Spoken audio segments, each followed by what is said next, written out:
what I thought was hard before is no longer hard. There's a new threshold.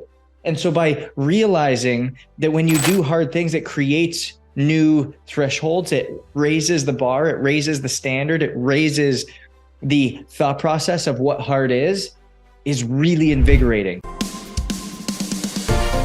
This is the Own It Show, where we tell stories of how everyday people made ownership theirs. Hey guys, welcome back to the Own It Show. My name's Justin Rothling-Schofer, your host, and thank you for coming back. Another week of the Own It Show. Another week to pour in and to be able to lean yourself into what we call life in ownership. And definition of ownership, as we've talked about, maybe you've heard it before, maybe you haven't, but it's to take responsibility and back it up with accountability, whether that's accountability through yourself, accountability through a coach, accountability through somebody like the Own It team. It all comes back to responsibility with accountability. That is a life in ownership, and that is how you realize a life of true fulfillment and accomplishing everything that you are truly called to. And so if it's your first time here, there's lots of opportunity to listen to the past 200 episodes, whether it was just solo podcasts like this or with amazing guests that we've had on. So I really encourage you to go and listen to some in the past. If it resonates with you, leave a review, share it with somebody, help it impact, maybe ignite and kickstart their journey to a life in ownership along this way. Because again, there's so much out there. Being able to break through the noise really requires you guys to share, like, comment, and leave reviews so that we can reach the people that we're trying to reach. Today, we're going to really dive into really 3 lessons that I've learned over the last few months. And in particularly, I did a 4-week fast. And when I say a 4-week fast, I got really specific on what I was fasting on. And in doing so, really realized some unique things. And we're going to shed light on that. So when I started fasting, I'd never really fasted before. And growing up as a kid, I know I've talked about this before, but had a real poor relationship with food as a young man.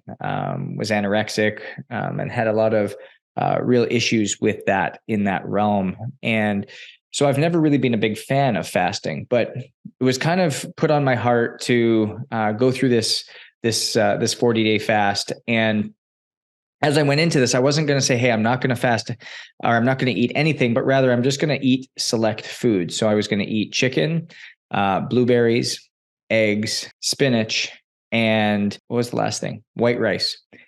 And it sounds like, oh, okay, that's easy. You can do it. Well, I'll tell you what, 8 days in, that variety or lack thereof starts to get a little bit tedious and starts to become a little bit hard to take down, hard to swallow, hard to to eat again and again. And quite frankly, to be honest with you, I found myself hungry a lot of the times. And so as I went down this, I really learned 3 very unique things that I think was unique that hopefully speaks into your guys' life. And so number 1 is silence and solitude. And what I mean by that is we are exposed to so much noise all the time in our society, that there's Instagram, there's social media, there's YouTube, there's your business, there's your friends, there's your family, there's things that you need to do for your daily to-do list, there's everything you have to do for your health. And there is a lot of input and a lot of stimulus on us continually over and over and over and over again that can become very overwhelming. And quite frankly, you become deafened by the noise. And by doing this fast, it helped me realize that there is amazing peace and tranquility in the silence.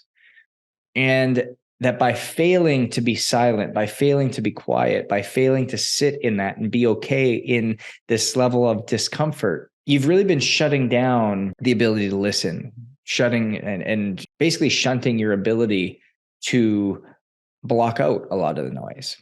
And so what that's actually required me to do is be more intentional with seeking silence and solitude, seeking it in different ways. Not that I'm fasting every day, but rather seeking it in the sauna, seeking it in some of in the middle of my day, when I've got back-to-back Zoom calls, giving myself a moment to come, hey, you know what? How can I seek that silence again? How can I shut off the noise? How can I get really specific and focused in this area and just allow my nervous system to reestablish an equilibrium and be able to like just have this real calming effect. So number one was silence and solitude, realizing that there's a real big purpose for that. Number two was to understand that we can do hard things. I've always known that. Like I've got a knack for wanting to lean into do things that are difficult, do things that are different, do things that aren't fun, do things that other people would think are impossible or freakishly crazy. But I'm looking forward to it. I think they're fun. I think they're something to desire. And when we look at this and when we stay with this, I think it's become something that allowed me to lean in and really realize it in a different way. And that those hard things are literally building credibility within us, knowing that we can do hard things, that hard of what seems to be hard today ultimately doesn't become hard tomorrow. When I was thinking about doing this 40-day fast, I was thinking, man, I've never done a fast longer than like 15, 16 hours. How am I going to do a fast that's a little bit different than that, but so regimented for 40 days? And then all of a sudden, there was something almost taboo on that first meal after, where I was like, gosh, should I just go like one more day with this? Should I just go like one more week with this?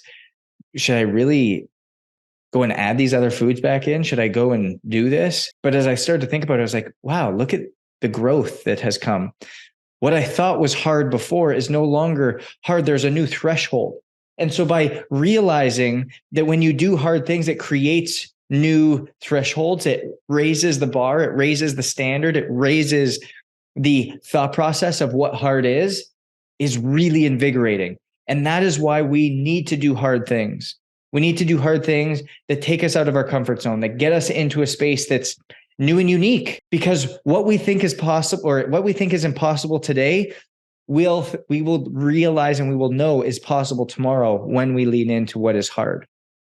And the third thing that I learned was do hard things together. As I was embarking on this, I started to tell some people about it, and they're like, oh, bro, let me do it with you. I want to try this. I want to do this. This sounds really great. And on the days that were really tough for me, on the days that were really hard for some other people, we were able to pull each other through. We were able to communicate about it. We were able to talk about it. We were able to commiserate together and lean on one another, create this community. We have to realize that no business, no friendship, no successful anything in life in this day and age is going to be built without community. You have to have community in order to create longevity, in order to create retention, in order to create depth. And everything will start to come out of community. And so doing hard things together and allows that, enables that, and it helps people grow together, is attractive to people and can bring people together. So what I've learned out of this is that silence and solitude is magical. Silence and solitude is something that I want to seek and I want to institute and put into my life on a day-to-day basis. And I'll do that for me, through breath work and sauna. I will continue to do fasting. I'll do a daily timed window, 3 hours before bed. So I'll stop eating around 7 o'clock and I'll start eating again around 10 o'clock. And that'll be my window. And then once a month, do a 24-hour fast, and once a year, something a little bit more extended. So that's kind of what my learnings and takeaway was. Silence and solitude. Second is do hard things, but knowing that hard things are relative. What is hard today will not be hard tomorrow. And it's something that we have to be willing to go the journey on. And number three is do hard things together. There's nothing better than community. There's nothing better than locking arms with people and saying, I'm going on this journey. We fully believe in it together. We know we can be successful together. Let's lean in. Success is different, guys. And if you truly want to feel different, if you want to really, really think different and live different, it requires choosing different. And when you choose different, it empowers you to take ownership and empowers you to live a life that you truly deserve. But it just starts with you. So own your different. We'll see you next week.